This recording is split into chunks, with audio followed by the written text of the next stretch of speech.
es nuestro expositor, don Ramón Santamarina, nuestro disertante.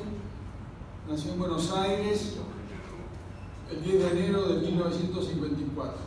Es abogado, especialista en derecho financiero, seguros y negocios inmobiliarios y fiduciarios.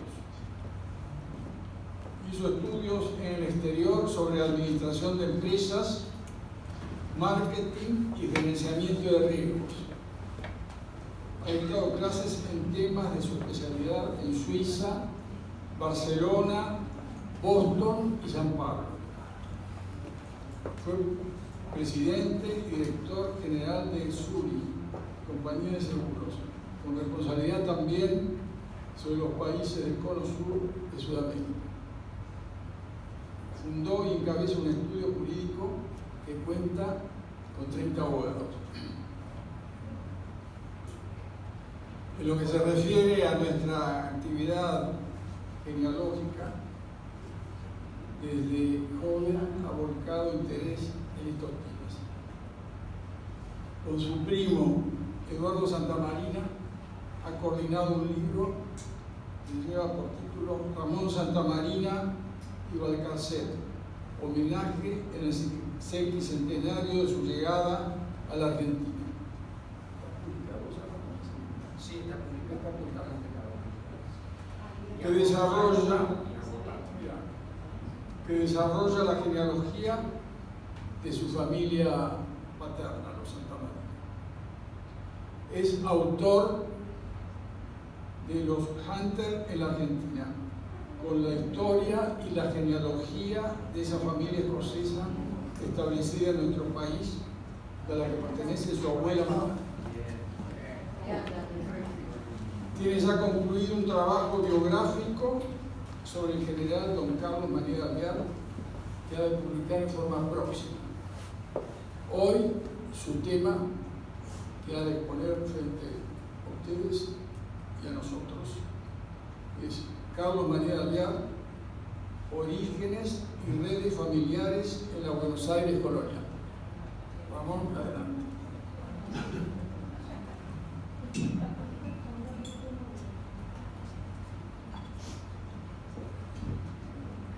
Gracias, Ernesto. Quiero preliminarmente comentar cómo se gestó esta invitación del Instituto Argentino de Ciencias Genealógicas. Es a través de mi amigo el doctor Julio Jorge Pertiné,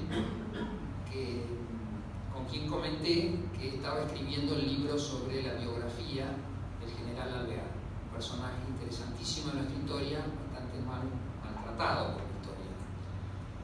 Cuestiones que en una oportunidad me introdujo Ernesto y ahí salió que tenía que hacer esta presentación, me invitaron a hacer esta presentación, a la cual le quiero dar un enfoque genealógico más que lo histórico, aunque el libro trata fundamentalmente de lo histórico, de la biografía de él y por lo pronto, como biografía de un personaje, parte de la historia de nuestro país. Así que el enfoque de hoy es un poco más genealógico que lo que saldrá en el libro. El libro se va a llamar Nueva York 1852, habla el general Alvear, refiere a una entrevista que le hacen a Alvear al final de su vida, donde relata los pormenores de toda su vida y en definitiva la gran parte del periodo de la historia argentina. Así que en el día de hoy la conferencia que quiero dar la dividí en dos partes que están acá con sus puntos. Orígenes de la familia, ahora voy a decir por qué me enfoqué en esto, y segundo punto, redes familiares y la parentela del general Alvear en tiempos coloniales de Buenos Aires. El primer punto lo elegí porque siempre me sorprendió que se dice en la historia que la familia Alvear es una de las muy pocas familias nobles que vinieron a esta zona, ¿no? Son muy pocas familias nobles que vinieron al Río de la Plata o a Buenos Aires. Entre ellos estaba Alvear. Y fue justamente Alvear, después, con motivo de la asamblea del año 1813, que que presenta él el proyecto por el cual elimina los títulos de nobleza, las distinciones nobiliarias y todo, muy imbuido él por las ideas de la Revolución Francesa. O sea que siempre me impresionó eso, que siendo él un noble fue él el que presentó ese proyecto que fue aprobado entre los primeros días de la Asamblea, punto sobre el que voy a volver más adelante. El segundo punto, y después empiezo a hablar de todo, el segundo punto, redes familiares de Carlos María de Alvear en tiempos de la colonia, me surge la idea a partir de una reunión que hicimos los Alvear en el 2017, motorizada por un grupo de la familia, fundamentalmente por Emilio Campo, y en la cual se invitó un periodista que es Rolando Hamlin. Rolando Hamlin, que muchos acá lo conocen, un periodista bastante excéntrico, pero al mismo tiempo una persona muy culta, muy educada, muy apasionado de la historia, y particularmente muy apasionado del general San Martín. Y en una parte de la reunión, antes de que empezara la conferencia, me hizo una pregunta. La pregunta era: ¿por qué no se cuenta en la historia que San Martín, Alvear, Sapiola y esos patriotas que llegaron en la fragata George Canning en marzo de 1812, por qué estos personajes llegaron al país, fueron recibidos a la semana, se los contrató para formar un ejército, adquirieron poder y a los pocos meses tomaron el poder? Todo eso ocurrió también. ¿Había algún motivo por el cual tenían tanta influencia? ¿Por qué? Nunca se cuenta en la historia cuál es la influencia, y a eso me voy a referir en el segundo punto de la conferencia. Así que ahora vamos a pasar al punto primero, que refiere a los orígenes, que es un enfoque más genealógico. Bueno, el primer punto es qué información hay en la tradición sobre los orígenes de la familia Alvear y cuáles son las fuentes de información. Se ha dicho que la familia Alvear tenía origen visigodo. Se ha dicho, por otro lado, que eran hispano-romanos. Se ha dicho, algunas otras personas han dicho que eran andaluces, porque vamos a ver que el final de la rama nuestra termina en Andalucía y desde ahí es donde vienen. Bueno, todo eso es información no cierta. Es simplemente conjeturas, no hay demasiados elementos documentales sobre esto, casi no hay elementos documentales, particularmente con los visigodos. Entiendo que no hay elementos documentales que permitan vincular ninguna familia con las familias visigodas. Probablemente alguno lo sea, pero no hay elementos para probar esto. Entonces, también se ha dicho, por ejemplo, que un pariente alvear, que se denominaba Alboar, que así era también el apellido, después voy a volver sobre los nombres de la familia, está presente en Covadonga en el año 718 junto a Pelayo. También esto es tradición, no hay ningún elemento que se pueda probarlo, pero quería comentarlo como antecedente de fuentes no documentadas, ¿no? Digamos, son tradiciones que se han ido repitiendo y todos los que han tratado sobre el general Alvear han repetido estas cuestiones. Lo único que encontré interesante es un antiguo códice que se llama las Bienandanzas e Fortunas. Bienandanzas e Fortunas, de Lope García de Salazar, que refiere a la familia con distintos apellidos, ¿no? Y habla de que somos el linaje se llama los Bear, los Boar, Alboar, después pasa a Alvear con B larga o B corta, en fin, distintas variantes de la familia aparecen ciertos personajes que no podemos vincularlos con la familia nuestra, pero que serían antepasados de la familia. Están en este códice de las Bienandanzas e Fortunas. Por último, también un interesante diccionario de apellidos de Cantabria, de donde somos los Alvear, un interesante diccionario. Yo soy muy interesado de los diccionarios, una colección de 95 diccionarios. Y tengo este diccionario de apellidos de Cantabria. Y figura también ahí los nombres de nuestra familia como originarios de esa región de España, ¿no? De Cantabria, del norte de España. Para los que no se ubican bien claramente en el mapa. Al norte tenemos Galicia, Asturias, Cantabria y el País Vasco. En Cantabria, un valle perdido que ya voy a comentar, donde es el origen de nuestra familia. O sea que esto es toda la información de fuentes de tradición y que quería mencionarlas, pero que son solamente a modo de referencia. Lo cierto es que la primera información cierta que tenemos es una partida de matrimonio en el año 1516, ¿no? Donde aparecen los Alvear en un matrimonio. Es una primera referencia en el siglo XVI.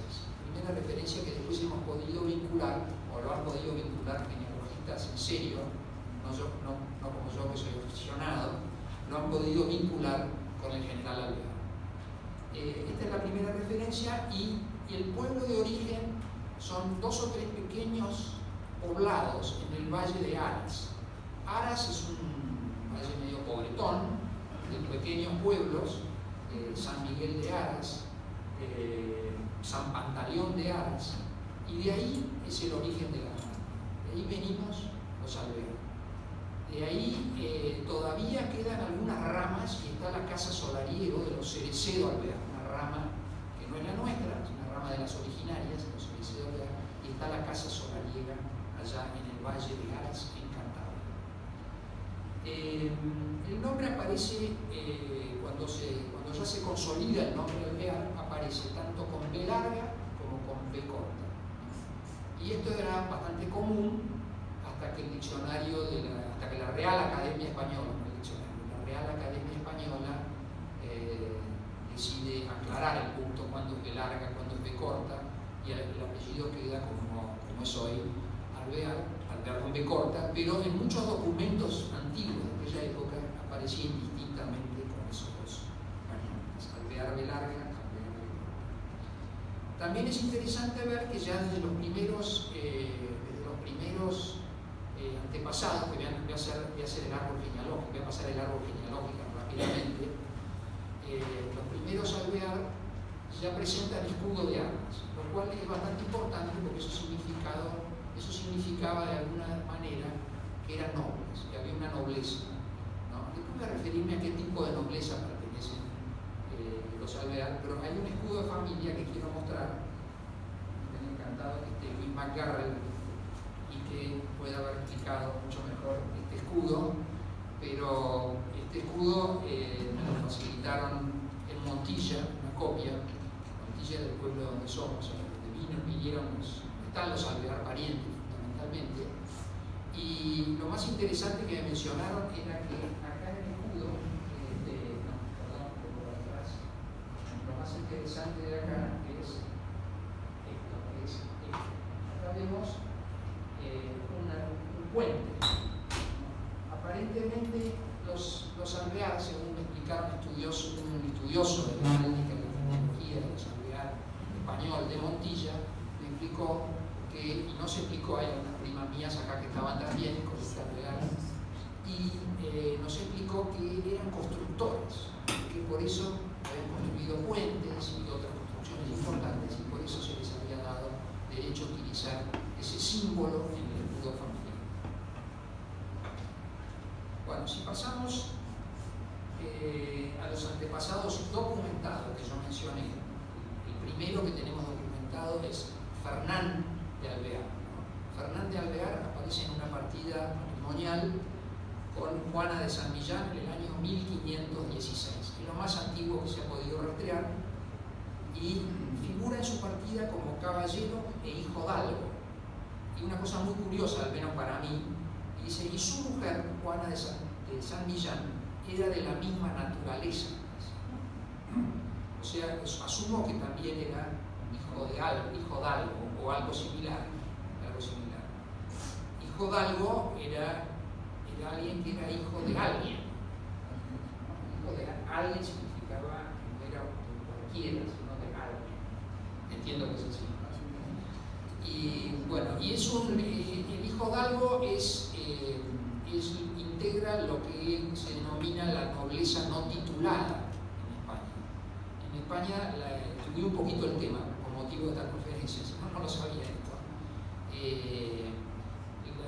Hay una cantidad de normas legales, decretos, leyes y ordenanzas que regulan toda esta cuestión de la nobleza, y están los grandes de España, los nobles titulados, condes, diplomáticos, y la nobleza no titulada, que son los hijos de algo, que son hijos de alguien, tienen una nobleza en su sangre y está esa certificada por cartas ejecutorias que se presentaron, y certificaciones, etcétera, que certifican que son nobles, que han sido designadas como nobles, reconocidos como nobles. Bueno, un hijo de Fernán de Alvear, Rodrigo de Alvear y San Millán, casa con Catalina de Valgañán, y acá empieza a ver lo que yo advertí, es que se empieza a ver una movilidad social, no solo geográfica, vamos a ver, una movilidad geográfica de la familia, sino también social, política y económica. Se trasladan a un pueblo más importante, eran del Valle de Aras, se trasladan a Nájera. Nájera era antiguamente la capital de Navarra, el reino de Navarra. En tiempos de Sancho I fue designada capital, después se traslada a la capital a otra ciudad, pero Nájera es una ciudad más importante, y ahí se traslada Rodrigo de Alvear y su mujer Catalina de Valgañán.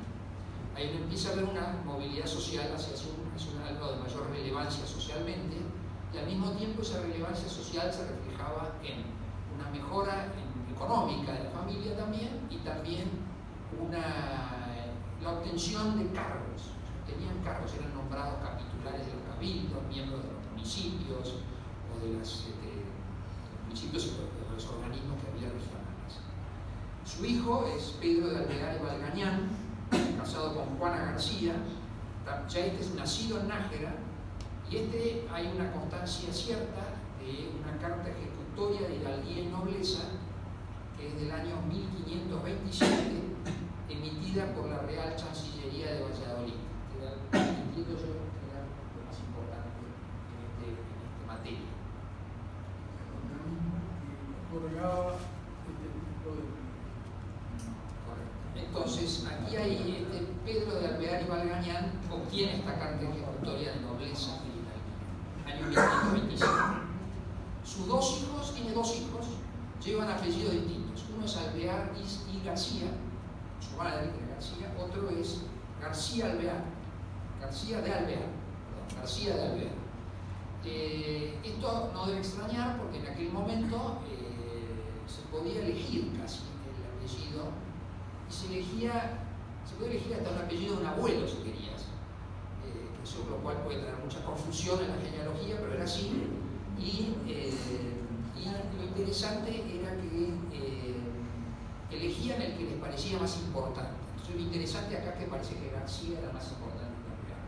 Esta es la conclusión que se hizo de este antepasado. Estos García serían importantes, porque eligieron también García Alvear. Su hijo Sebastián García Alvear, hay una laguna vamos a pasar.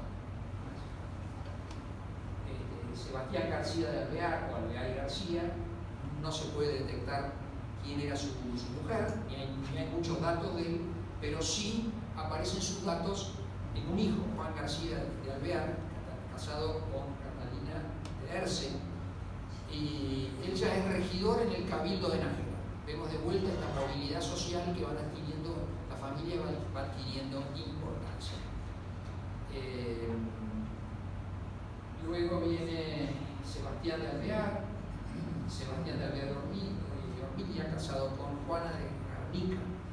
Lo interesante de este personaje es que es un militar, interesante porque es ya gobernador de la provincia de La Rioja. La Rioja era parte, en ese entonces, de Navarra, hoy en día es una comunidad autónoma de España separada, en aquel momento era parte del reino de Navarra, y ahí él es nombrado gobernador de esa provincia, y como militar después, con un regimiento a cargo de él, interviene en la guerra que hay en Sicilia en 1677 entre los franceses y un conglomerado de regimientos militares holandeses y españoles. Y ahí muere Sebastián de Alvear y Ormilla. Su hijo Juan Bautista de Alvear, y acá entramos en la parte ya más interesante del árbol genealógico, cuando nos vamos acercando al primer Alvear que vino al Río de la Plata, que es Juan Bautista de Alvear y Garnica, que en su segundo matrimonio se casa con Francisca, vamos a pasarlo, perdón, segundo matrimonio se casa con Francisca Rajael y Escalera.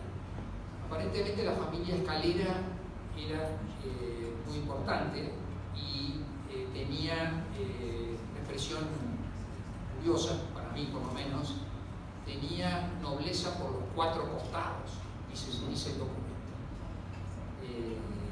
Aparentemente es una expresión usual, si es que los tenía, y si no los tenía, por lo menos así.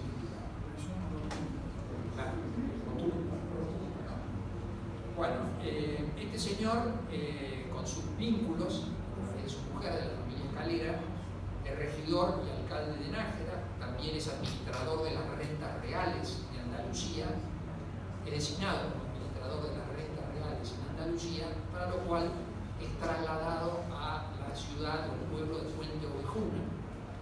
Fuente Ovejuna lo conoce todo el mundo por el libro de Lope de Vega, pero en realidad Fuente Ovejuna es un poblado a unos 100 kilómetros al norte de Córdoba, y ahí la familia se traslada por primera vez a Andalucía.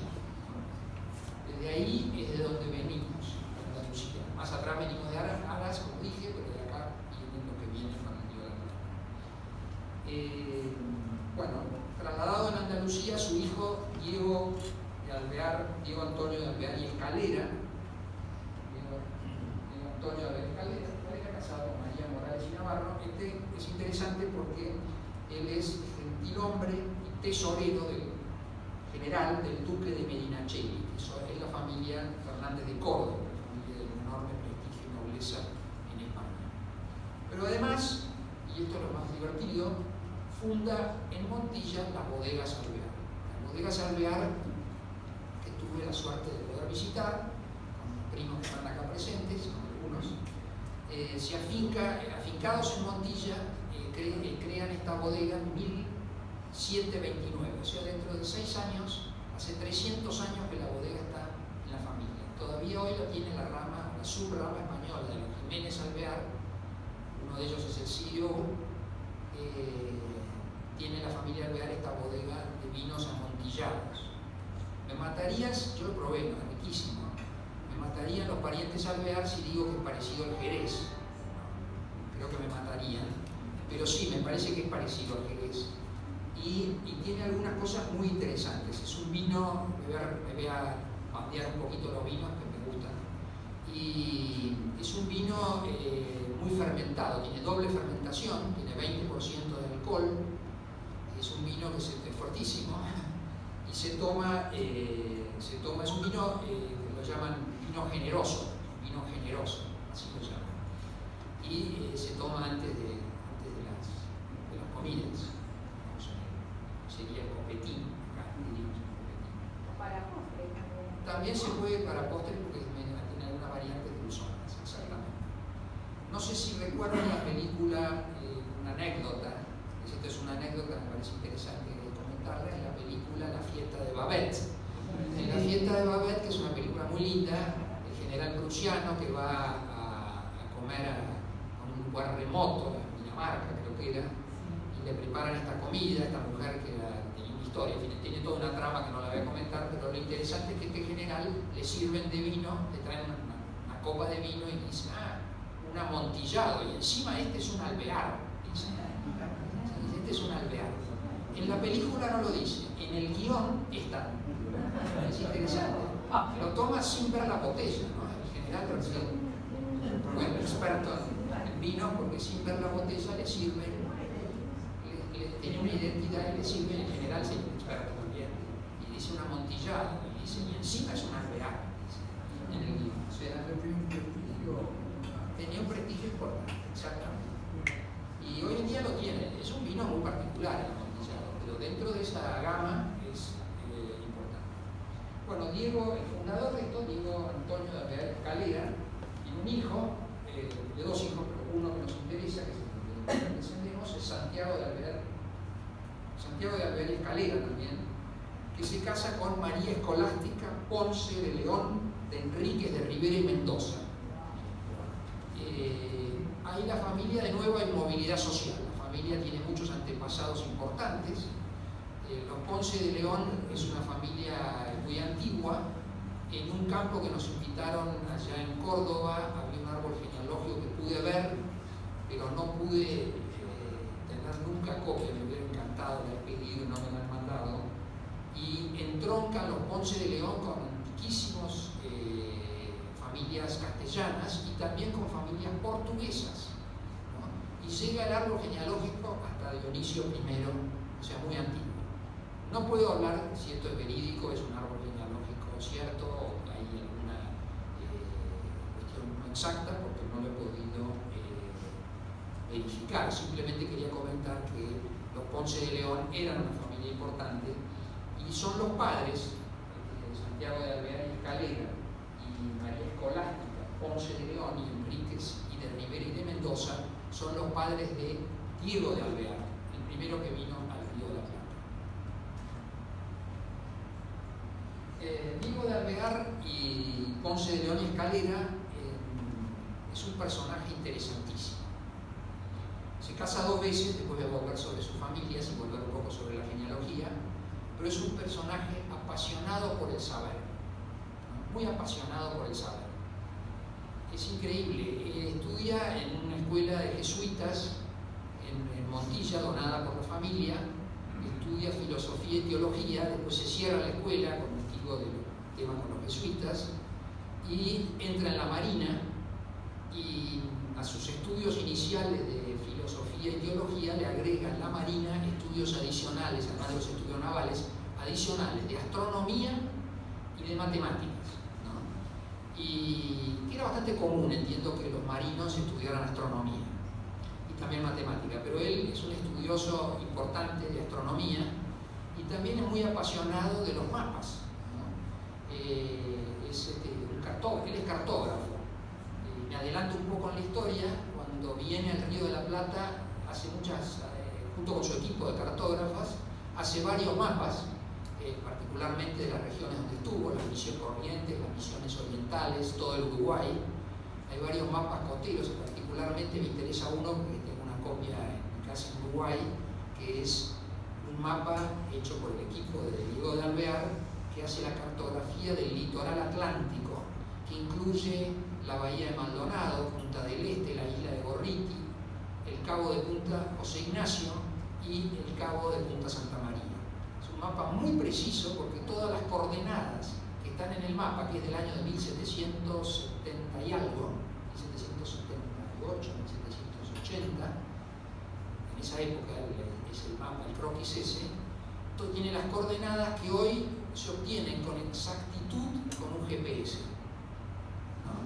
O sea, con exactamente los mismos números que hoy que aparecen en el Google Maps hoy con un GPS y con un satélite, ¿no? Bueno, así que era un apasionado de los mapas, además de todas las otras cosas. Adicionalmente, Diego de Alvear hablaba 8 idiomas.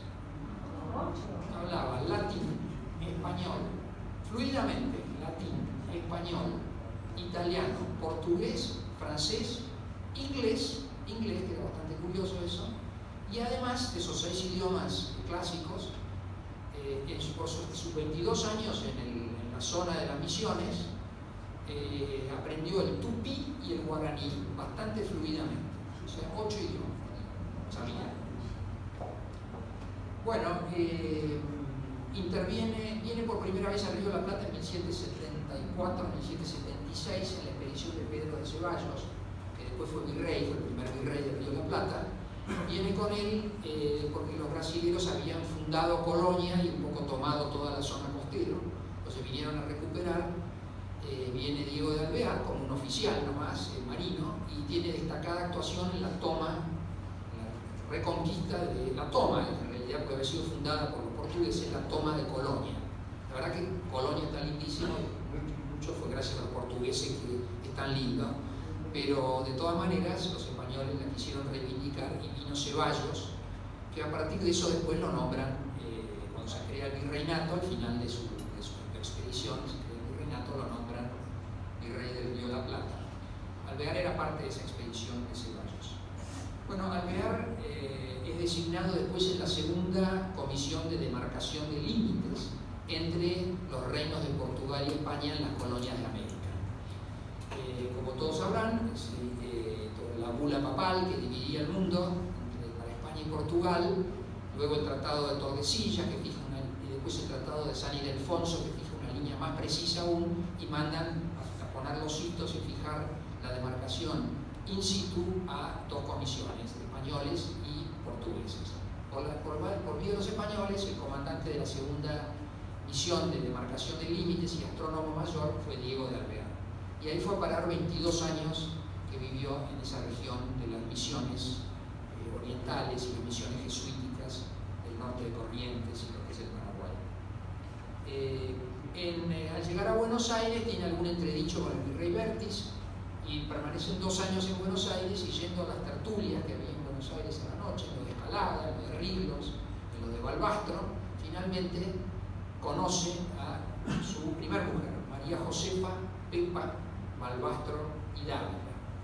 Y se casa con ella y se van juntos a hacer el trabajo que tiene que hacer. Aunque ella permanece siempre en alguna de las misiones, él va rotando y haciendo sus trabajos de demarcación y demás. Y al mismo tiempo escribe una relación muy interesante porque le fascina la botánica también. Y hay una relación de todas las plantas que va viendo en la región. Esto está en un libro de Pedro de Ángeles, un libro de documentos de Pedro de Ángeles, está la relación de Diego de Alvear, súper interesante, de plantas y de animales. Es interesante, es un personaje con un gran conocimiento. En su foja de servicios, que tuve acceso a una copia, dice, tiene un conocimiento como casi nadie. Dice, tiene un conocimiento como casi nadie. Bueno, Diego de Alvear tiene con Pepa Balbastro, tiene 13 hijos. El cuarto es el general Carlos María de Alvear. Tiene 13 hijos que nacen en distintas locaciones donde él vive. El general Alvear nace en la misión jesuítica del Santo Ángel de la Guardia. De los 13 hijos hay uno que lo envían de regreso a España a estudiar y muere de fiebre amarilla, mayor, y otros mueren de infantes. En definitiva, cuando termina su labor como jefe de esta misión, él tenía 8 hijos con vida, de los 13, y parten en un convoy que salía de Buenos Aires, que además venía del Perú con un cargamento de monedas de plata y oro muy importante, y ahí va como pasajero. En origen, Diego de Alvear va como pasajero junto con su mujer, sus 8 hijos y un sobrino, Gálvez Balbastro. En Montevideo ya se enferma el comandante de la flota de naves españolas, que era el comandante Ugarte, y ascienden al segundo, que es Bustamante y Guerra, y le piden a Diego de Alvear, que era pasajero nomás, que le piden que se haga cargo como segundo comandante de una de las fragatas. Entonces él se traslada a la fragata La Medea y queda en la Mercedes su mujer con sus 8 hijos. Y ahí parte la expedición con cierta demora, que tarda unos 65 días en llegar. Unos 65 días de llegar a la costa de España. Pero en Río de Janeiro, donde paran, la madre, Pepa Balbastro, le pide al padre que se lo lleve a Carlos de Alvear al otro barco, porque era muy inquieto, muy rebelde, era lo que hoy diríamos ser un hincha, que es un hincha. Bueno, así era Diego de Alvear, así era Carlos de Alvear. La cuestión es que el padre se lo lleva y esa rebeldía, esa inquietud de él, ese enfant terrible que era él, le salva la vida después por lo que ocurre que voy a relatar ahora. Y hay un interesante estudio psicológico de esto, ¿no? De que él salvó su vida gracias a que era un rebelde, un contestatario, un Contreras, era siempre inquieto, era todo eso, y así fue toda su vida. Pues, era muy rebelde, muy audaz, muy peleador, provocador, etc. Y entonces el padre se lo lleva y sigue la expedición, que llega a las costas de Algarve, del sur de Portugal, en un 5 de octubre de 1804, una mañana con una gran niebla, y todo esto está relatado por otro joven pasajero, de pura casualidad, Tomás Iriarte, que en sus memorias relata esto. Estaba Tomás Iriarte, un joven que viajaba solo a España, y relata esto en sus memorias. Después Iriarte es el decán de Alvear, Iriarte es secretario de la delegación de Alvear, y después se pelean a muerte.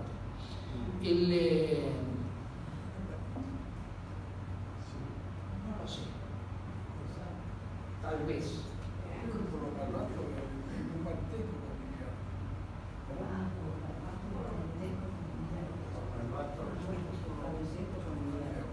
Bueno, me está dando, el presidente del instituto me está dando una orden de investigar. A ver si lo sabían.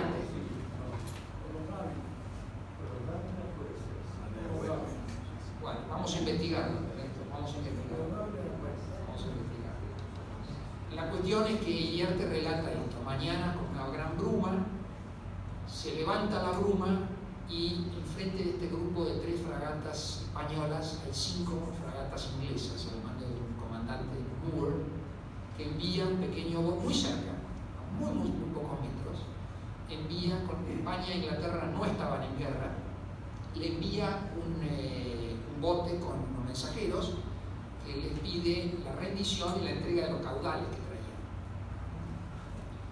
Cuestión es que Bustamante dice que no van a entregar, le contesta que es un acto de piratería lo que están haciendo, y Moore ordena tirar un bombazo, un cañonazo, que yo pienso, esto es una especulación mía, que fue para amedrentar, pero lo cierto es que pegó en la Santa Bárbara de la Mercedes, ¿no? En la Santa Bárbara es donde está la pólvora, y voló por los aires todo. De los 299 pasajeros que llevaba la Mercedes, murieron 249, entre ellos la mujer de Diego de Alvear y sus 7 hijos, todos juntos.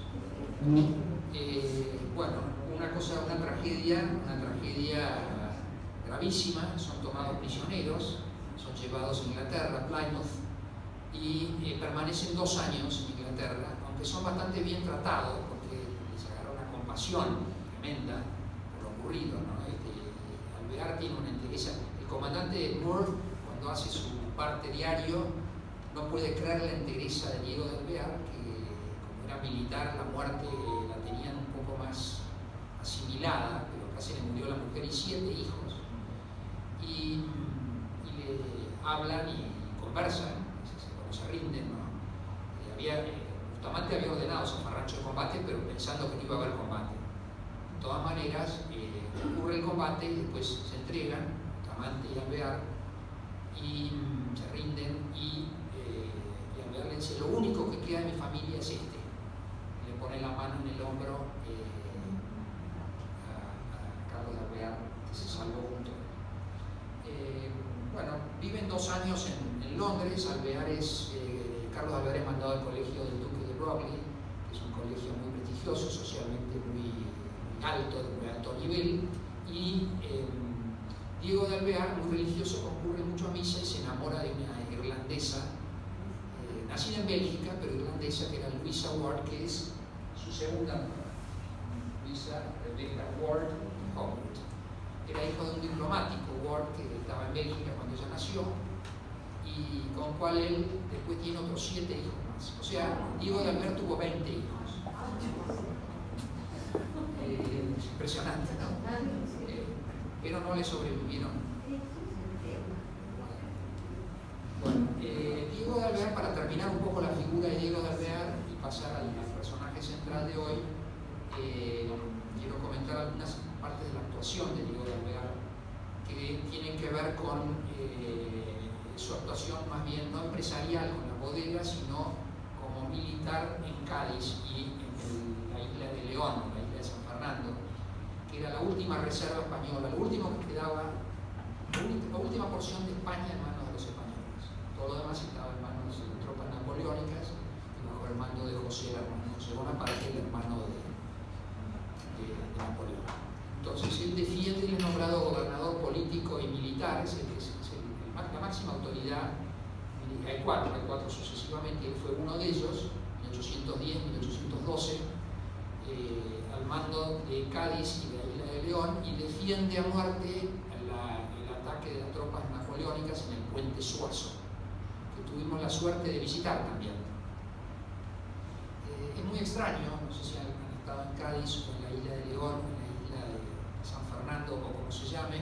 Es una ciudad muy extraña, parece una isla, es una península, no está muy claro, y hay un puente que lo une a tierra, y es el puente Suazo de donde defendía. Carlos de Alvear ya estaba ahí con su padre, lo único que disfrazado de campesino cruzaba la noche y se iba hasta Jerez de la Frontera a visitar a su novia, Carmen Sáenz de Quintanilla y Camacho.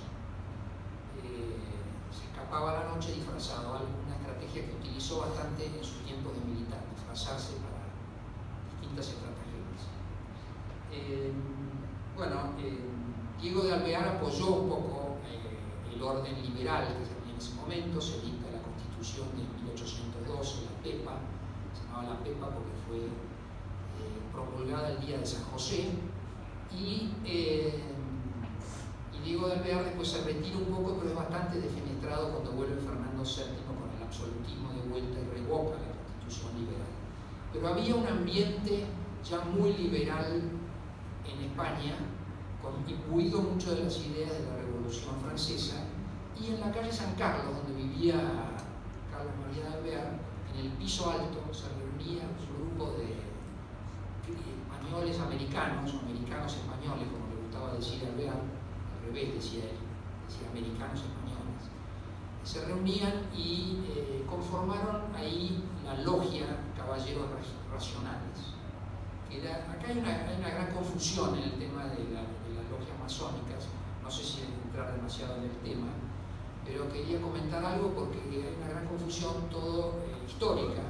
Todos repiten lo que dijo Mitre y no hay ningún documento que acredite que la logia de Caballeros Racionales de Cádiz y la posterior de Buenos Aires, la de Cádiz era la número 3, la de Buenos Aires la número 7, tuvieran que ver con la gran reunión americana de Miranda. No tenían nada que ver. Tal vez tenían algunos puntos de coincidencia si es que existió la logia de Miranda, pero la logia de Caballeros Racionales de Cádiz, que funda y lidera Alvear, estaba vinculado con una logia número 2 de Bogotá y con una número 1 de Filadelfia. Y hay unos personajes muy interesantes que Alvear se cartea y están las cartas, con pruebas que dependían de la logia de Santa Fe de Bogotá. Hay una carta de Alvear a Mérida, a Rafael de Mérida, hay otra carta a un personaje muy interesante que es Román de la Luz, que son todos masones, que se discute mucho si era la masonería, estrictamente masonería, o simplemente seguían los ritos masónicos y actuaban, se estructuraban como una logia masónica, pero perseguían simplemente dos cuestiones: la independencia de España, o la libertad e independencia de España. Carlos María de Alvear, en realidad acá le pongo el nombre completo de él. Su partida de nacimiento dice que se llamaba Carlos Antonio Joseph Gavino del Ángel de la Guarda de Alvear, y no Carlos María. Después voy a explicar, unos minutos voy a explicar por qué se cambió el nombre de Carlos María de Alvear. Carlos Antonio le decían sus hermanos españoles, pero su nombre entero incluye el lugar donde nació, la misión jesútica del Santo Ángel de la Guarda. Nació el 25 de octubre de 1789. Su verdadero nombre era, como dije, Carlos Antonio Joseph Gavino del Ángel de la Guarda, de Alvear del Albastro. Pero él, después de la toma de Montevideo en 1814, en su fuero íntimo se lo dedica a su madre, María Josefa Balbastro, y cuando manda el parte de la toma de Montevideo, manda el parte a Posadas, que era el director supremo, lo firma como Carlos María de Alvear, y de ahí en adelante figura como Carlos María de Alvear, hasta en los documentos oficiales, decretos, nombramientos, figura como Carlos María de Alvear, que fue un invento de él, y se presume o se intuye, carta de él se intuye que fue en memoria de su madre. Carlos de Alvear, vamos a primero referir a su familia y después a referir un poquito a su trayectoria. Tuvo a su vez 10 hijos, ¿no? Tuvo 10 hijos con Carmen Sáenz de Quintanilla, que era una jerezana, hija de Juan Antonio Sáenz de la Quintanilla. Estoy investigando junto con un amigo que está acá, Carlos Sáenz y Avialé, estamos investigando si tenemos algún grado de parentesco, y Joaquina Camacho, que también era de Jerez de la Frontera. Es interesante el título de Juan Antonio Sáenz de Quintanilla, era contador entretenido de millones, ese era el título que tenía. Y encontré que contador de millones en un cargo, en un título, era un cobrador de impuestos, no haber sido muy querido, pero el título en los documentos figura como contador entretenido. Sí figura con su título, personaje tal vez no muy querido, como sería un inventor de la física. Bueno, Alvear, que había iniciado su carrera militar a los 11 años, un corto periodo en Buenos Aires antes de venir para, Carlos María de Alvear, antes de venir para volver para España, había intervenido en el Regimiento de Dragones de Buenos Aires a los 11 años, era portaestandarte.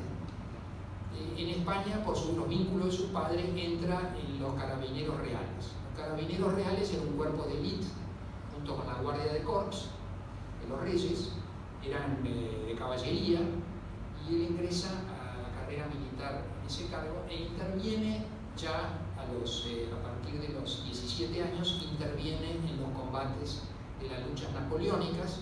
Son muy interesantes sus actuaciones en Ucles, donde se topa peleando espalda contra otro compatriota chileno que dirigía un regimiento, el regimiento de voluntarios de Madrid, que era José Miguel Carrera, después un chileno de mucha importancia después en la historia de Chile y bastante enfrentado con San Martín Carrera. Se lo topan peleando espalda contra espalda, según relata una carta de Carrera.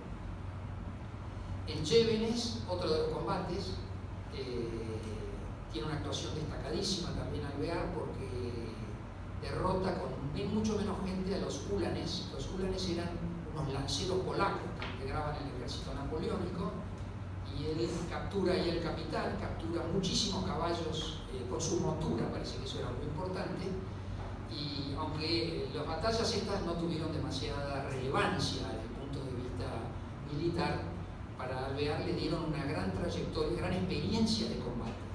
Él siempre decía que él tenía más experiencia de combate que San Martín, aunque San Martín tenía más conocimientos de organización general militar por la trayectoria, los años que tenía, etcétera, etcétera. Pero experiencia concreta de combate tenía Alvear en todas estas batallas, donde él iba siempre muy al frente, muy al frente. Interviene también en Albuera, donde también iba a pelear San Martín, pero se enfermó, y en otras batallas como Talavera de la Reina, Ciudad Real, etc. Algunas con suerte diversa, en algunas gana, en otras son meras escaramuzas, pero Alvear tiene actuaciones. Bueno, cuestión es que la Logia de Caballeros Racionales número 3 finalmente decide entrar en acción, y se juntan 7, dice 17, la parte dice que son 17, pero hay 7 en realidad, militares que viajan primero a Londres y desde ahí de Londres para acá en la fragata George Canning, que son San Martín, Alvear, Sapiola, Chilabert, Vera, Arellano y uno que no era español-americano, que era austríaco, que era el barón de Ollenberg. El barón von Kaunitz, no, Eduardo Ladislao Kaunitz, barón von Ollenberg, ese es el verdadero nombre. No pude encontrarse la barón, pero decía barón. Ese grupo viene en la fragata Canning, que llegan en marzo de 1812, junto con algunos otros patriotas que venían, Ramón Larrea, un sacerdote Ramón Larrea y otros personajes. Y ahí es curioso porque en una semana los nombran para formar un ejército, que es el regimiento de granaderos montados, se llamaba así al principio, pues, granaderos a caballo. San Martín es designado por su rango, San Martín es designado primer jefe, segundo jefe Alvear, tercer jefe Zapiola. Redacta el manual de táctica militar. Alvear redacta el primer manual de táctica militar de los granaderos. Eso es un dato interesante de su actuación en esa etapa. Ahora no. Y su actuación, voy a hacerla breve, porque si no se va el tiempo. Su actuación posterior es más bien es conocida, pero bastante poco bien tratada por la historia argentina. En realidad el primero, podemos decir que no era un perfecto, no era un santo, era ambicioso, era un poco engreído, era bastante rebelde, bastante contestatario, pero al mismo tiempo una gran audacia, gran conocimiento militar, muy memorioso, muy preparado y muy audaz, era realmente muy audaz. Entonces, llegan a Buenos Aires en marzo de 1812, como dije, y en septiembre ya habían formado el regimiento de granaderos a caballo con San Martín y producen un golpe que derroca el primer triunvirato. El primer triunvirato estaba formado por Paso, Chiclana y Zarratea, como estudiábamos en el colegio, memoria, son 3 nombres, la cuestión es que el primer triunvirato estaba tibio, era timorato, no tomaba decisiones, le ordenó a Belgrano retroceder hasta Córdoba, en el norte, después de los combates de Vilcapugio y Ayohuma, derrota, le ordena retroceder, le ordena bajar la bandera, todavía no es tiempo de una bandera. Y entonces este grupo de patriotas liberales que querían buscar la independencia, no tenían muy claro la independencia de qué, si ser autónomos del reino o totalmente independientes. No estaba bien claro y había dudas, pero había un ánimo muy liberal y ellos deciden derrocar este triunvirato y llevar adelante los ideales de la logia. Y para ello organizan ahí 5 oficiales: Ortiz de Ocampo, Román Fernández y Alvear, Alvear y San Martín. San Martín está un poco dudoso si era el momento, finalmente acepta y le pide a Ortiz de Ocampo que dice: voy al golpe si lo traen al niño. El niño era Alvear, que tenía 23 años. Y le decía el niño, primero por la diferencia de edad, 23, San Martín 34, y segundo por un mote en ese momento cariñoso, en un momento eran amigos. Producen el golpe, se crea un segundo triunvirato con adictos de ellos. Algunos proponen que integre el triunvirato, pero habían decidido dar el golpe militar, es el primer golpe militar argentino. Dar el golpe militar y en realidad no intervienen después en el gobierno, deciden no intervenir directamente en el gobierno, se nombra un segundo triunvirato y convocan una asamblea, que es la famosa asamblea del año 13, también un poco olvidada, y para mí uno de los 3 congresos más importantes de la historia argentina. Pondría como congresos el Cabildo en mayo de 1810, la asamblea del año 13 y el congreso de Tucumán. Para mí esos 3 congresos son fundantes. La asamblea del año 13 es revolucionaria, es realmente revolucionaria. Primero se declara suprema y soberana de toda autoridad, No declara la independencia, pero se declara soberana de toda autoridad. Crea la moneda que se le encomienda al diputado Agrelo, crea el escudo que se le encomienda a Juan Dios de Rivera, un alto peruano. Se pide un himno, se crea el himno, se le pide a Fray Cayetano Rodríguez y a Vicente López y Planes que redacten una marcha patriótica, la llamaban en ese momento, después es el himno, eligen a Vicente López y Planes y después le llaman a un profesor de piano que daba clases en la sociedad porteña en ese momento y que además tocaba el órgano en la catedral, que se llama Blas Varela, para que haga la música. Toma un montón de medidas. La primera de todas es una ley de Alvear, que es la ley de libertad de vientre. Todos los nacidos a partir del 21 de enero de 1813, nacidos de madre esclava, son libres. Eso se complementa con otra ley también de Alvear y otro de Monteagudo, que se da cuenta que no es tan simple, que nazcan y son libres. Entonces se crea todo un sistema que no sé si se llevó bien a la práctica, pero un sistema muy interesante de crianza y educación de todos los chicos liberados, y además la creación de un fondo para darles fondos cuando tuvieran de 20 a 22 años, para que arranquen con algo. Muy progresista. La asamblea del año 13 es realmente progresista. Hay un dato muy interesante, que es José Ingeniero, que es un socialista, un pensador socialista muy posterior, que nadie puede decir que sería un partidario de Alvear, que era más aristócrata, pero José Ingeniero dice en su libro Ideas de la República, creo que es Ideas de la República, creo que en ese libro, dice que Alvear fue el personaje más progresista de la revolución inicial de nuestro país. Bueno, en 1814,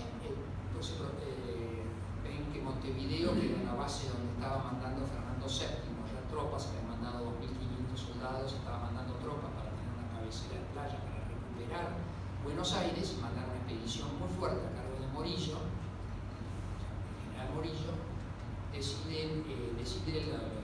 Partido de la Independencia decide mandar a Alvear a tomar Montevideo, porque Rondó a cargo del sitio, era medio timorato, medio tibio, no terminaba de redondear el tema. De Alvear toma Montevideo en 1814, es el último bastión español del Río de la Plata que él toma.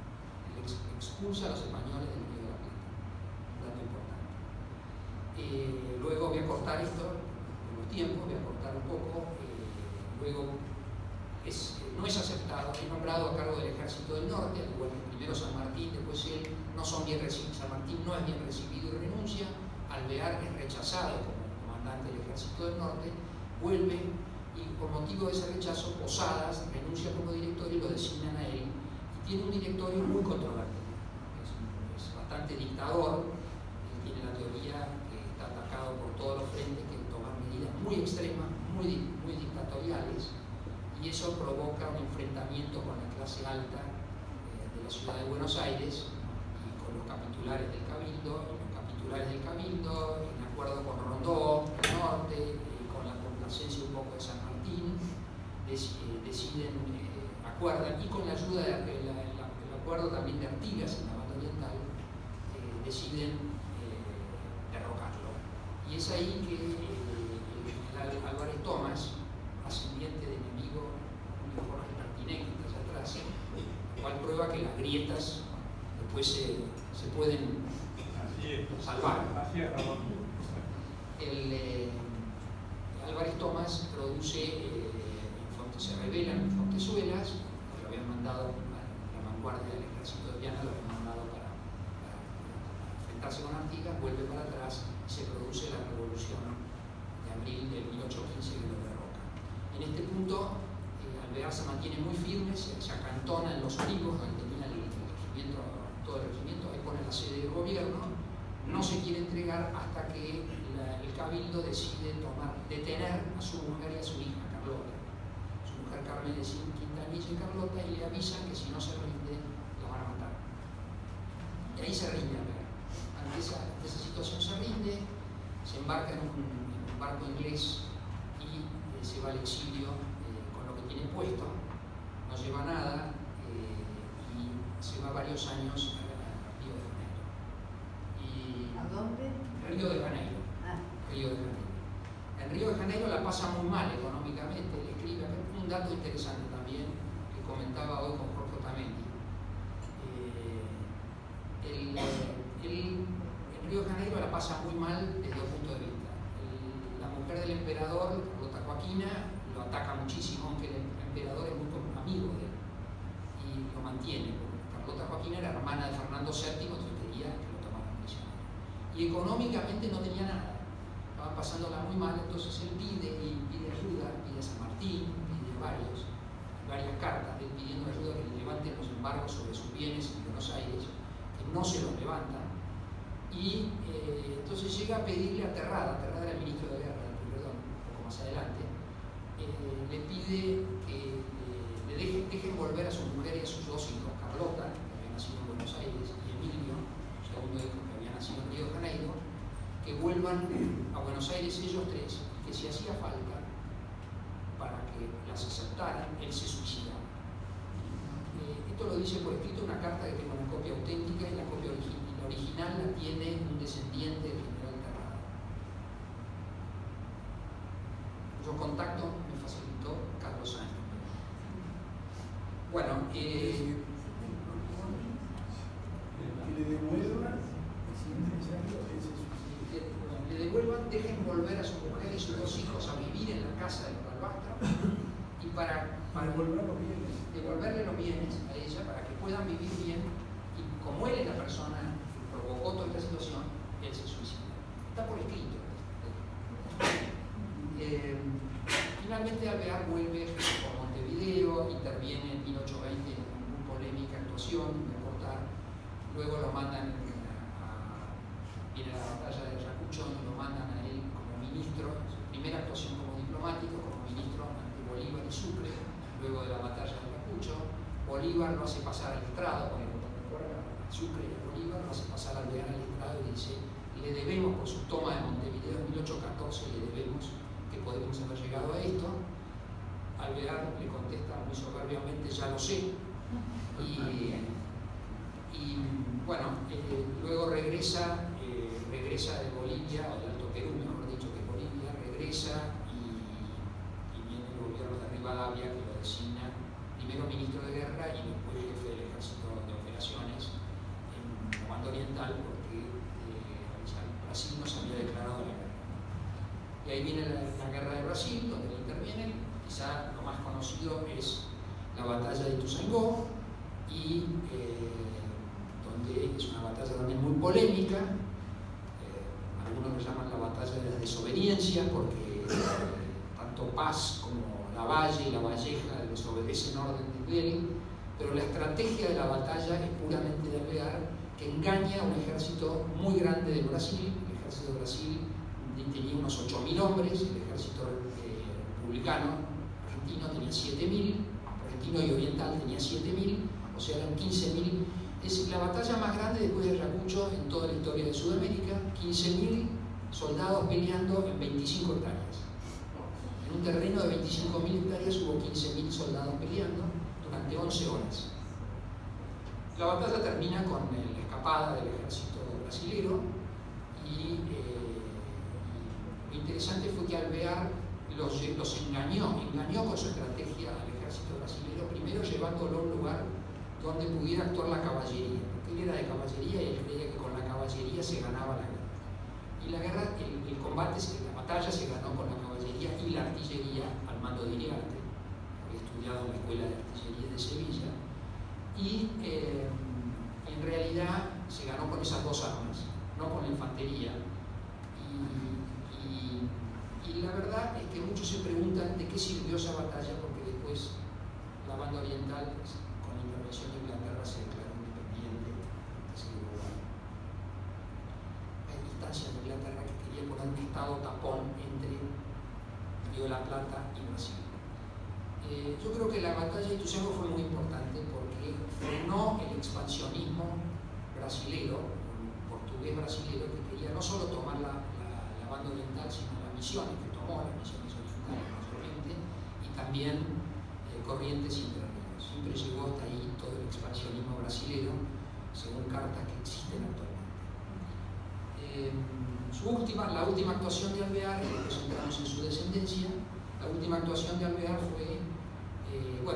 fue embajador primero en Inglaterra y consiguió la declaración de independencia en Inglaterra después de su magnífica reunión con George Canning, que le mandó el cuestionario que quería tratar media hora antes de la reunión, y Alvear, con la ayuda de Iriarte, contestaron el cuestionario, fueron a la reunión y hablaban inglés, y se presentó con su traje de militar y demás, y bueno, y al día siguiente George Canning aconsejó al Parlamento reconocer la independencia de Buenos Aires, de las cuales él tenía dudas. Había mucho apoyo de comerciantes. Todas estas cuestiones políticas tienen también su lado empresarial, económico y comercial. Luego es designado también, finalmente, ya al final de su vida, por Rosas, pero que en realidad lo exilia, porque Alvear estaba en realidad conspirando. Alvear no era rosista, era anti-rosista, era unitario en realidad, y estaba conspirando con otro unitario que todo el mundo cree que es federal, que es Facundo Quiroga. Se encontraban en la calle de Braulio Costa a jugar a las cartas y empezaron a conspirar contra Rosas. Hay unas cartas entre ellos, hay una conspiración muy poco conocida entre el general Alvear y Facundo Quiroga, una pareja muy despareja, pero no tanto. Facundo Quiroga no era un bárbaro, hablaba francés perfecto y circulaba por la calle Florida muy elegantemente, y Alvear se entera, pero gracias a Manuelita, que era amiga de las hijas de Alvear, gracias a Lucio Mansilla, Lucio Norberto Mansilla, que era un militar muy amigo de Alvear, etc., le perdonan la vida, pero lo exilian y se va al exilio como nombrado embajador primer embajador ante los Estados Unidos. Se llamaba ministro plenipotenciario ante los Estados Unidos, con dos misiones muy específicas, que es una cuestión de las Malvinas y una cuestión del, en ese entonces, bloqueo anglo-francés en Buenos Aires. Y ahí queda 14 años. Él se va solo, su mujer queda acá.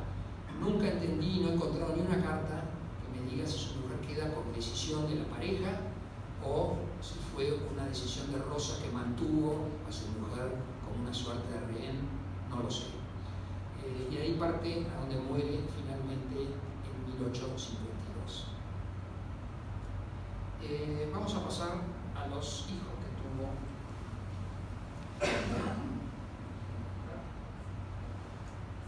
Los descendientes de Carlos María de Alvear y Carmen de Quintanilla. Como había dicho, tuvo 10 hijos.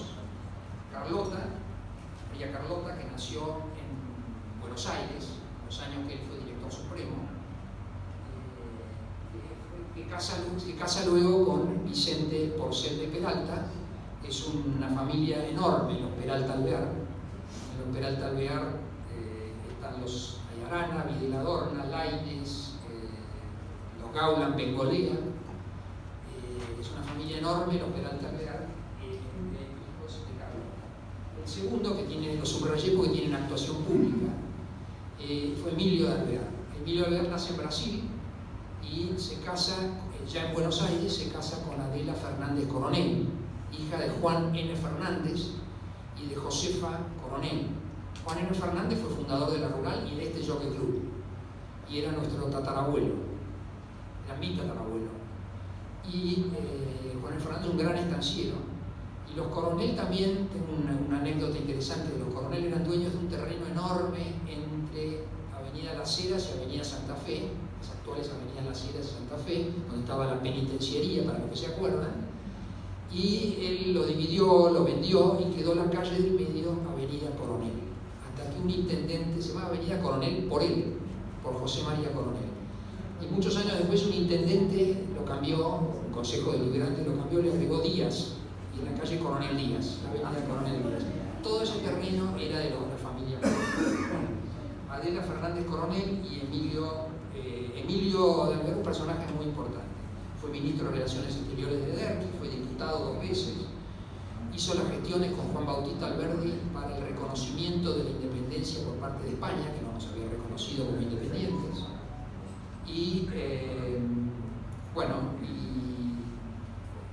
tuvo otra actuación importante también, que fue el representante de la familia Alvear que despidió los restos de San Martín cuando lo trasladaron para la Argentina. Es un discurso muy emotivo, pese a que San Martín y Alvear ya no habían quedado en el final de su vida tan amigos.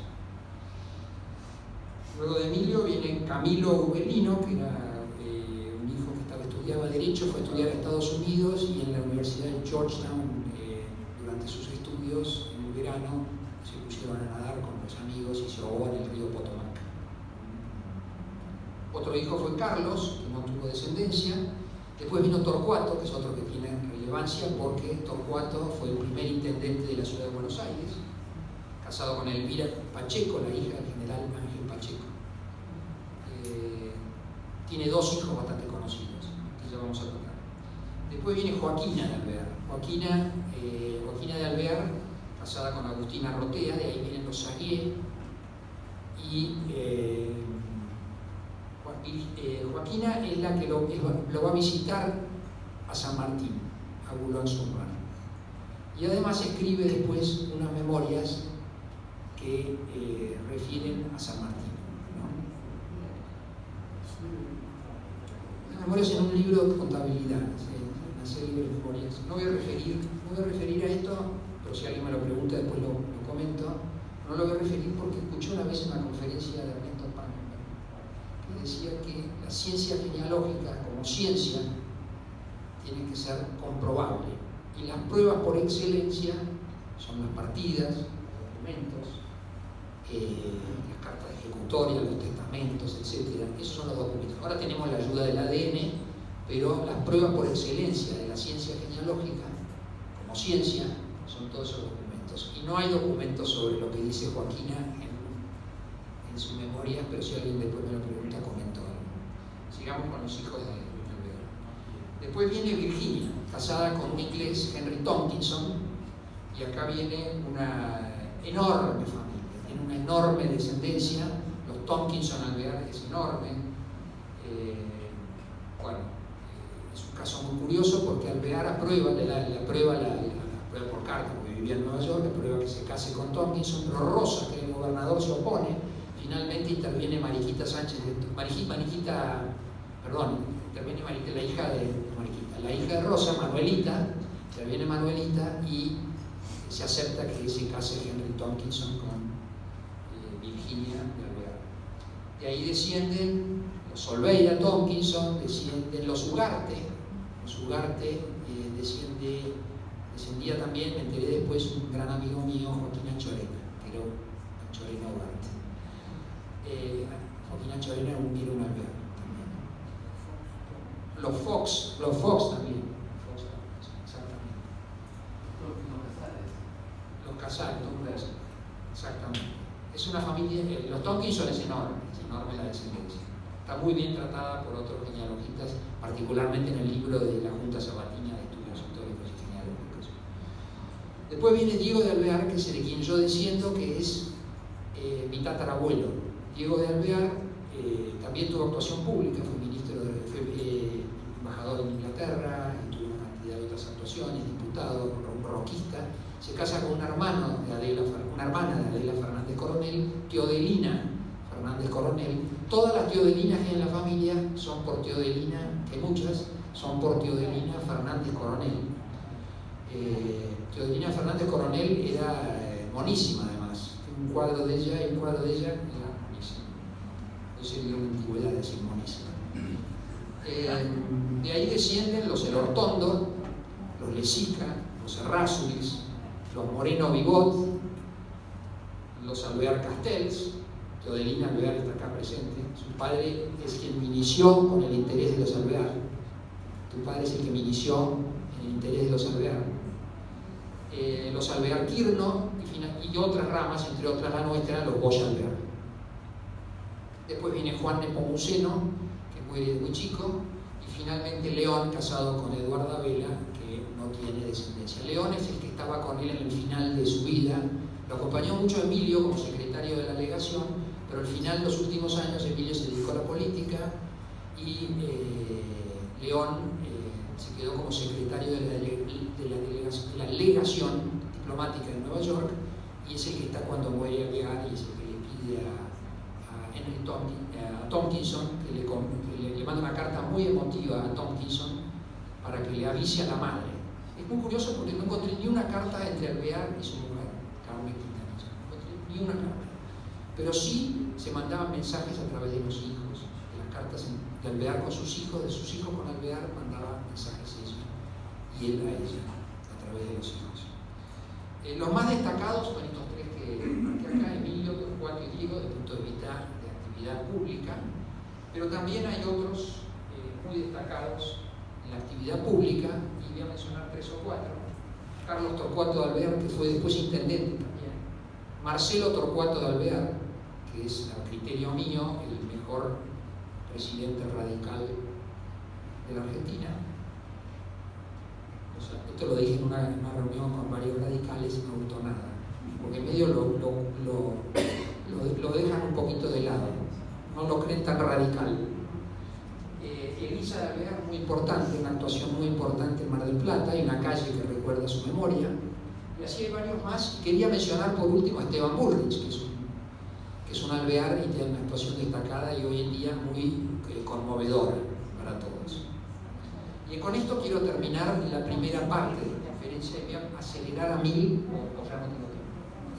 ¿Puedo seguir? Sí, quería comentar lo de las redes familiares muy rápidamente, porque me lo preguntó Rolando Hagin y debería haberlo invitado. Y en ese momento no tuve una respuesta yo, y me imaginé que era por los contactos por la logia, que es verdad, también había contactos con una logia que dirigía en Buenos Aires Julián Álvarez. Julián Álvarez tenía la logia independiente acá, que se carteaba con la logia de caballeros regionales de Alvear en Cádiz. Entonces hubo contactos a través de la logia, que eso ayudaba a la entrada a Buenos Aires de todos estos oficiales. Pero además, Alvear, particularmente Alvear, a través de la familia Balbastro, tenía una red familiar, una parentela tremenda, que siempre eso abría puertas y abre puertas inclusive en el mundo actual, donde los contactos son siempre muy importantes.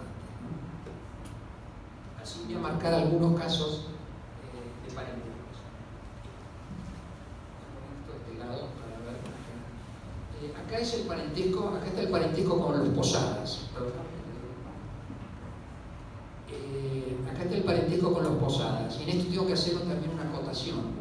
Todo el mundo dice y repite la historia que Alvear lo puso a Posadas, un tío, lo puso de director supremo. Él no era el candidato de Alvear. El candidato de Alvear como director supremo era Juan Larrea, pero Larrea era catalán, era español, entonces fue bochado. Después fue Valentín Gómez, pero era sacerdote y podían venir acciones muy severas, hasta ejecuciones y demás, y un sacerdote nunca iba a ordenar la ejecución o muerte de una persona, y finalmente se recabó Gervasio de Posadas, un escribano muy serio, muy vinculado a la iglesia, pero muy serio y una línea muy correcta. Acá tenemos en el cuadro genealógico de la izquierda Isidro de Balbastro Catalán, casado con Bernarda Dávila de Fernández Agüero, y Josefa Balbastro de Dávila, María Josefa, Pepa, casada con Diego de Alvear. En el otro cuadro está la hermana de Bernarda Dávila Fernández de Agüero, que era María Antonia Dávila, casada con Posadas, padre de Gervasio de Posadas y Dávila, o sea que era tío segundo,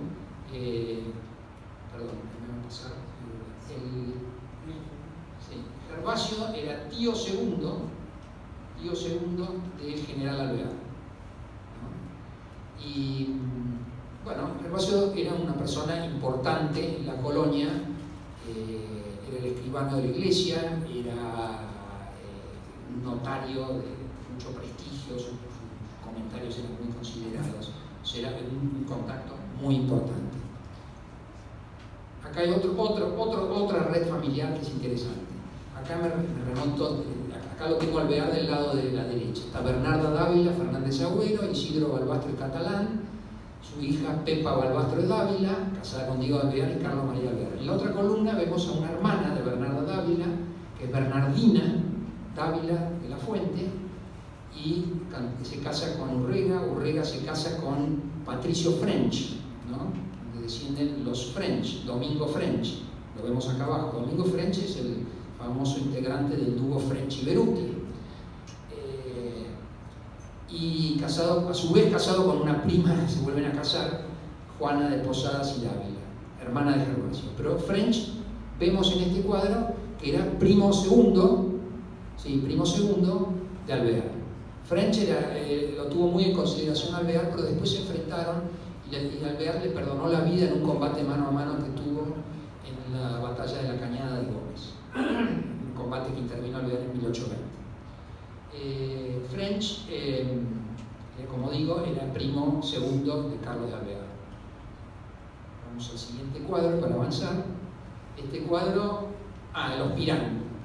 Tenemos en un lado Bernarda Dávila, acá tenemos el cuadro que llegamos a Carlos María Alvear. Del otro lado tenemos a la hermana de Bernarda Dávila Fernández de Agüero, María Eulalia Dávila Fernández de Agüero, casada con Antonio Pirán Sebastiani, y de ahí viene José María Pirán Dávila, que era el general Pirán, un personaje que apoyó muchísimo a Alvear en todos sus emprendimientos, un personaje muy valiente. En 1820, cuando Alvear interviene en la batalla de la Cañada de la Cruz, derroca, después primero Cepeda, después Cañada de la Cruz, derrocan a Rondó y se disuelve el gobierno central. Pirán lo acompaña y en una escaramuza Pirán un cañonazo le destroza un brazo y Alvear frena todo para buscar un médico, busca un médico y el médico recomienda cortarle el brazo entero. Se le corta el brazo entero, despierto por supuesto, y lo único que pide es un buen cigarro y que esté Alvear cerca. Y así estaba cuando le cortan el brazo al general Pirán, un gran valiente. Vamos al siguiente, para ir terminando. Acá me remonto de vuelta a Isidro Balbastro y Bernardo Dávila. Siempre los parentescos vivieron más que por los Balbastro, por los Dávila Fernández Agüero, de familias. En el instituto hizo un artículo en uno de sus libros sobre el clan Dávila.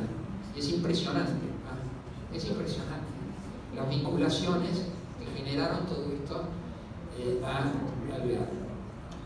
Hay un dato más de Dávila que tengo yo, que no está en el libro. Entonces aquí son del expediente sucesorio de Balbastro, que tiene el archivo de los Juan.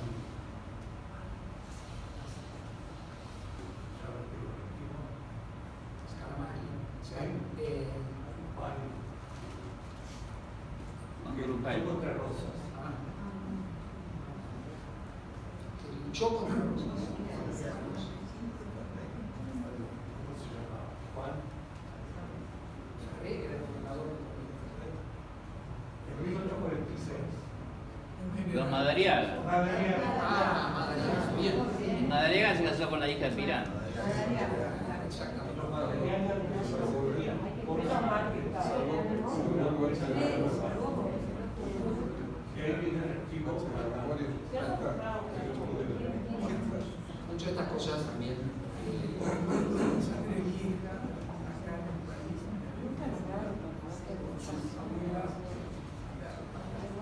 Matar. Esa es la segunda. Bueno, los Fernández Agüero es impresionante. Están en todos lados. Y bueno, acá es el parentesco con Ollenberg. Ollenberg, esa alarma para que termine. Acá es el parentesco con el barón de Ollenberg, ¿no? Que se casa con una hija con una Balbastro Albín, hija a su vez de Ramón Albín y Eugenio Balbastro. Ramón Albín era hija de Melchor Albín, que fue el director de Correos en 1811, un personaje muy importante. El Correo era un tema muy importante, era director de Correo nombrado por la Junta Grande. Y Melchor Albín después es objeto de un juicio bastante normado, porque parece que abría los sobres y leía correspondencia de los que no eran muy amigos. Bueno, acá hay otro. Este es el parentesco con Hipólito Vieites. Recordamos Hipólito Vieites por la jabonería de Vieites, que en realidad era de Vieites y de Nicolás Rodríguez Peña, pero ahí se gestó la jabonería de Vieites, se gestó la Revolución de Mayo. Y acá también hay otro parentesco, no lo voy a volver a leer, es lo mismo, es con el Fernández Agüero, como dice Ernesto Pankenberg, y ahí vienen todas las ramas familiares más antiguas de Agüero. Y anoté a último minuto, no está acá, pero lo anoté, que el general Fernández Agüero, 1629, descendía del escribano Antón García Caro, que fue el segundo escribano de Buenos Aires, y de María Gómez de Sotomayor y Sanabria, una mujer muy importante en esa época.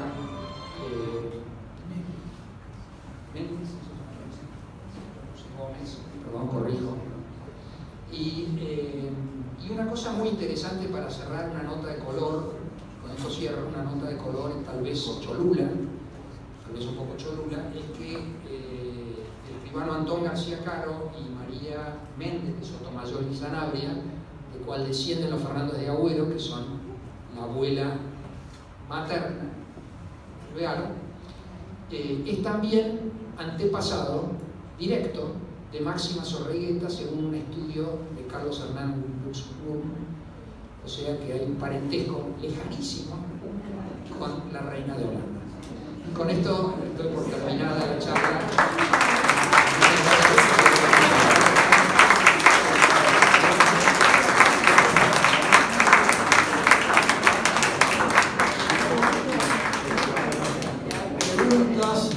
expositor,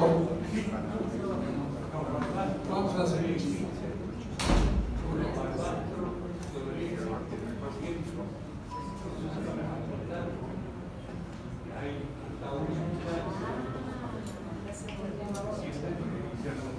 También a los Irán, que son Irán Malvado.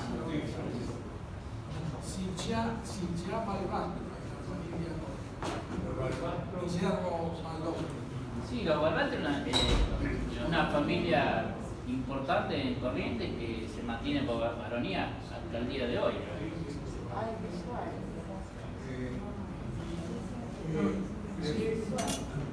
Perdón, antes estaba. Primero quiero felicitarlo por una exposición muy interesante, ¿no? Y coincido con usted que había sido muy justamente tratado por la bibliografía sobre lo cual hay mucho que hacer. Y quería comentar una cosa muy interesante, me parece, para todos los aldeanos, por el lado materno, ¿no? Por el lado Agüero, Dávila, Borges, que son de la familia, una de las 40 familias de conquistadores que llegaron a la Argentina, al Río de la Plata. Yo estoy trabajando, he avanzado en un libro sobre posadas, que lógicamente se empalma en la genealogía materna de Alvear. Y en el árbol que tengo desarrollado, que voy a dejar ahora, llego hasta el siglo IX, hasta los primeros reyes de España, con nombre y apellido, y me parece una cosa fantástica, porque para un genealogista llegar a lo largo de 37 generaciones, casi 1000 años, es casi imposible. Pero se dio la coincidencia que lo he logrado hacer, así que le dejo ahora, le regalo este árbol y lo felicito de nuevo por su exposición y felicitaciones a los Alvear que tienen una historia, ya les digo, tremenda.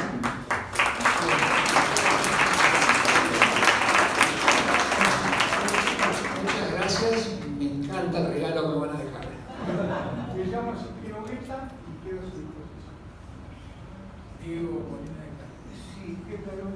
Por el escudo que mostró, me dio la duda, si usted consultó la obra de María Carmen González Echegaray, escudos de Cantabria, ahí hay en San Miguel de Aras y en San Pantaleón de Aras dos piedras armeras de muchísima calidad, muy bonitas, que si no las tiene después por algún se los paso por WhatsApp, por si tiene tiempo ya o ya está publicando.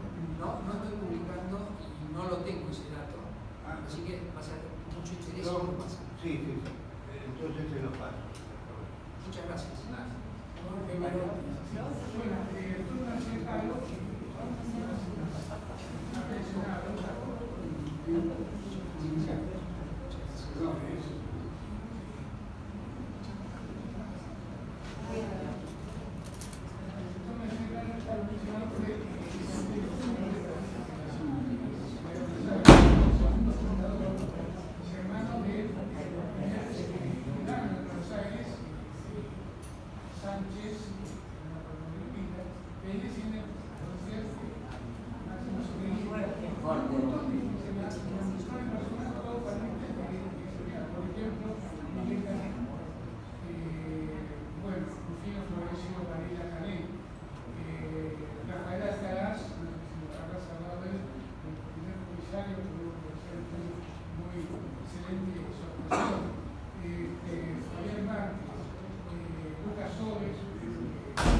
hablando y no escuchamos al que está haciendo la pregunta. Perdón. Después de las controversias con San Martín, Alvear tiene otra controversia que es la batalla de Ituzaingó, y después tiene una puntual que es el entredicho con Francia en la batalla de Ituzaingó con el Francia. Bueno, y no bueno,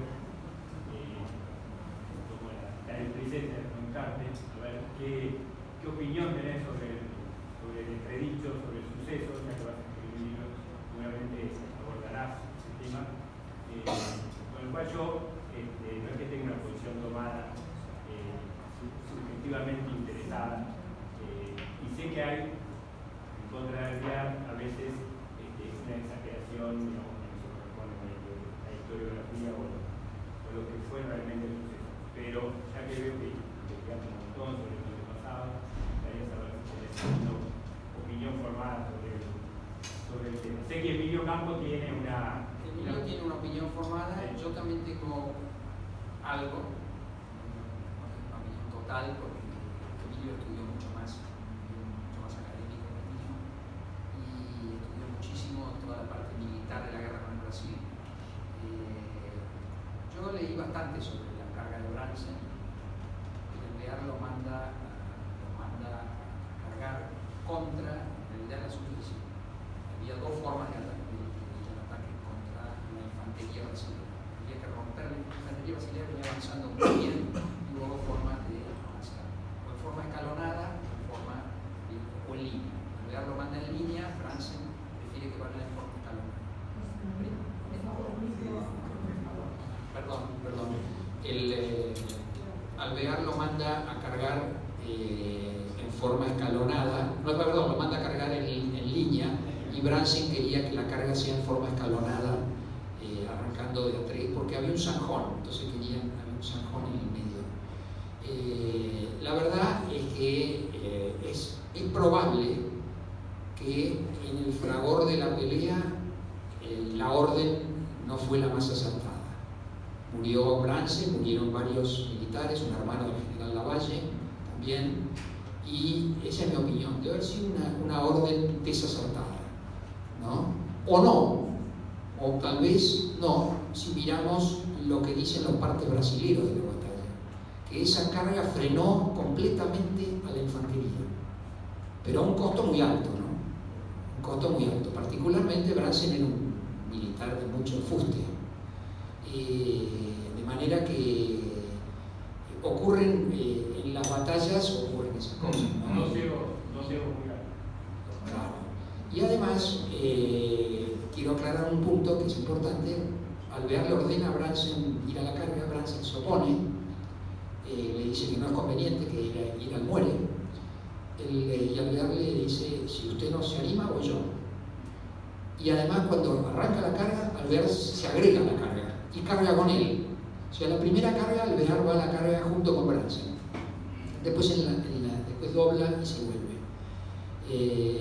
Es un episodio triste, pero son los episodios de las miserias de las guerras.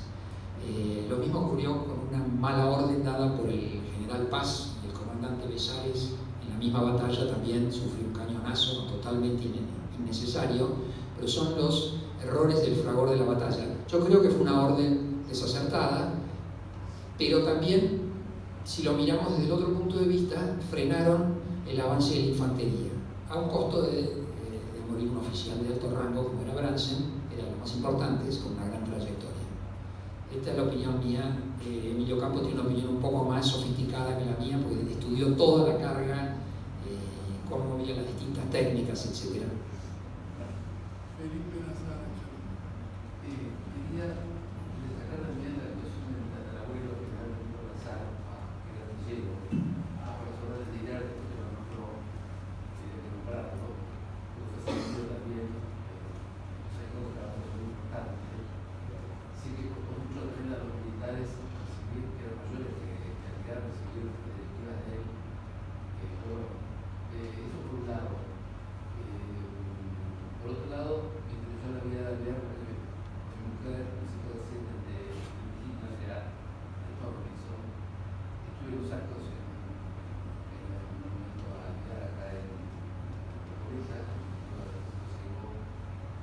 Me llamó mucha atención la vida dura que tuvo que arrancar, se fue de América, volvió a Estados Unidos, fue terrible. Hay cartas que escribe a su mujer que pide un día para vestirse adecuadamente como niño de 13 años. Ya, que no usaba, pero siempre una de las cartas es un tema de equidad, que toda esa época fue muy difícil, claro. Y lo destaco la vida triste de cómo su biblioteca famosa que tenía en Washington, yo soy como médico de todo, fue una vida dura la de ellos. El inconcebible que se haya acercado a su mujer tantos años. 14. Sí, y que lo tenían muerto, nunca más lo vi, no se vieron. Es muy curioso, ¿cómo más que eso te contar? Muchas gracias. Y comento de paso dos cosas. Él se muda de Washington, porque Washington es una ciudad muy pequeña, era la capital, pero muy pequeña, se muda a New York. En New York se le incendia la casa, pierde todas las memorias que venía escribiendo, ya no las vuelve a escribir. Rosa, que lo tenía medio exilado, le manda plata a cuentagotas. Él siempre se salva que viene Diego, Emilio, y le traen plata de Buenos Aires. Muere bastante, muy pobre, no tenía plata para la ropa, tenía que tener una ropa de cierta presencia para los actos.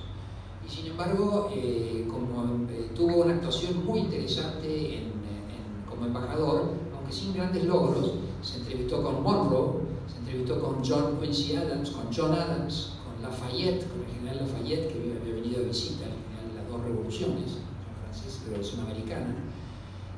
Se entrevistó con grandes personajes, ¿no?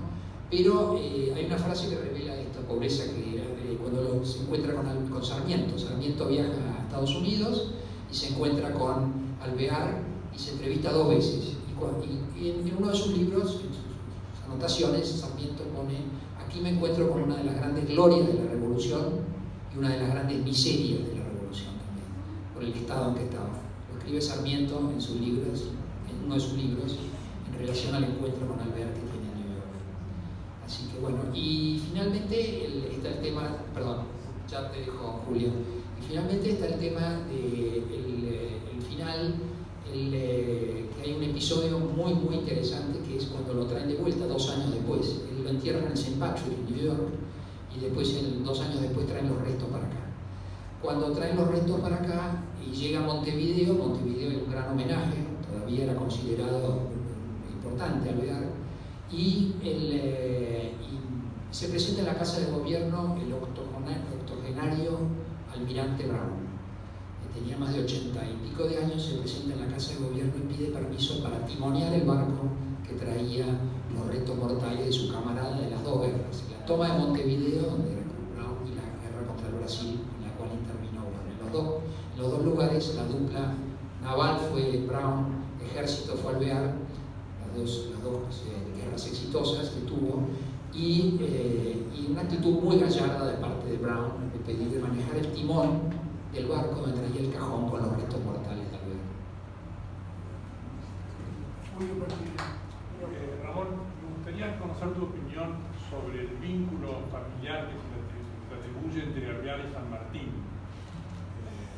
Y después también, ¿qué hay de cierto en lo que cuenta la historia de ese romance que él hubiera tenido con una monja, Isabel Serrano, que se llamaba peruana, ¿no?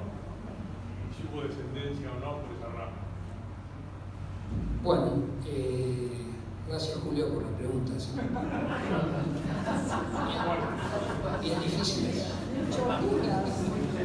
No, lógicamente no es muy interesante las dos. Sí. Lo primero ya lo gocé algo cuando hablamos de las memorias de Joaquina, la hija del general Alvear, ¿no? Que yo no lo quise incluir en la presentación del Instituto de Genealogía por aquello que me había enseñado el presidente en una conferencia que dio durante la pandemia, una conferencia digital remota, que me invitaste vos, Julio, a escuchar, donde nos dijo que, como ciencia que es, las ciencias son rebatibles, pero tienen que ser comprobables. Pueden ser rebatibles si aparecen nuevas pruebas, pero tienen que ser comprobables. Y la prueba por excelencia son los documentos. Con San Martín y Alvear, yo tengo una posición bastante tomada al respecto de lo que creo, de lo que intuyo. Hay una cantidad de indicios y presunciones. Lo que son abogados acá saben que los indicios y presunciones, inclusive en el derecho penal, son una prueba. Son una prueba.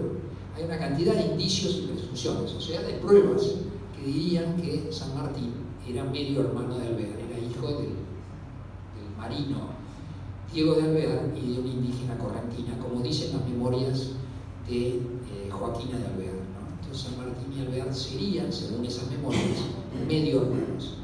Hay otros episodios que nos permiten intuir lo mismo, como ser lo que afirma Olazábal. Olazábal era el decán de San Martín y se reúnen en el sur de Mendoza con los indios araucanos, mapuches, se reúnen allí con los caciques para avisarles que van a ir a atacar, para engañarlos un poco de dónde iban a pasar para atacar a los españoles en Chile. Y ahí, según lo que dice Olazábal, por escrito, San Martín le dice: yo soy indio también y vamos a atacar a los españoles. Él dice: yo soy indio. Y así hay una serie de pruebas alternativas, digamos, que son parte de tradición, porque eso lo afirma Olazábal, y no hay una prueba escrita más que la carta de Olazábal diciendo lo que les dijo San Martín a los indígenas, de que era hijo de otra india. Era hijo de una india. Yo soy indio, dice él, yo soy indio. Y después hay otras probanzas, y por ejemplo, el viaje de Londres para acá está todo pagado por Alvear. El viaje de Londres en la fragata George Canning es todo pagado por Alvear. Y hay alguna otra serie de indicios que dirían que es eso. Hay un tío segundo mío, Jorge Alvear, acá está una de las hijas, que decidió que se haga una prueba de ADN de alguna forma entre los Alvear, y depositó una muestra de su ADN en el banco de datos de sangre, y se inició un proceso judicial que entiendo que por razones procesales no prosperó, aunque está en la corte, creo.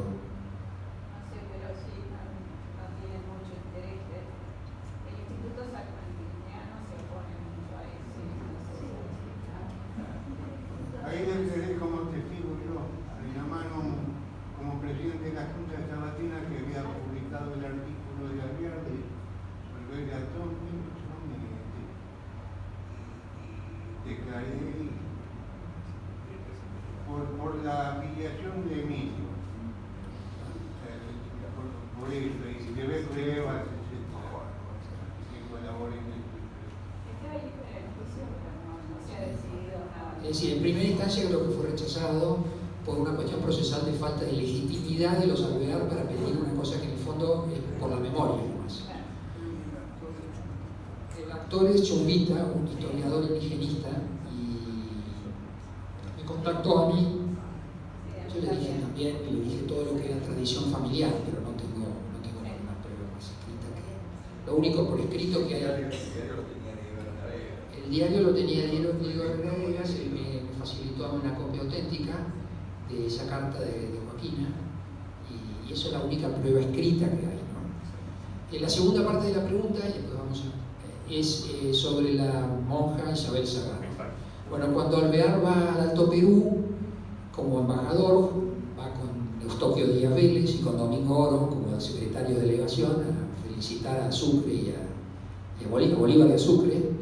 En el Te Deum, la misa que se hace en memoria de la batalla de Ayacucho, parece que hay un cruce de ojos con una monja que cantaba en el coro, y parece que hay algo. Y bueno, y esto lo cuentan de Palma en sus tradiciones peruanas, y lo cuenta también Manuela Gorriti en otro libro de la existencia de este amorío del general Alvear con la sobrina de Serrano, el diputado que fue diputado a los dos congresos, el que declaró la independencia argentina y el que declaró la independencia del Alto Perú.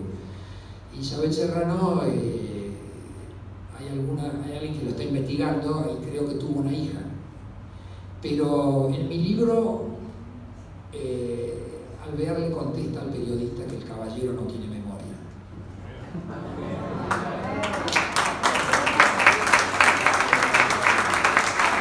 Vamos a cada uno felicitar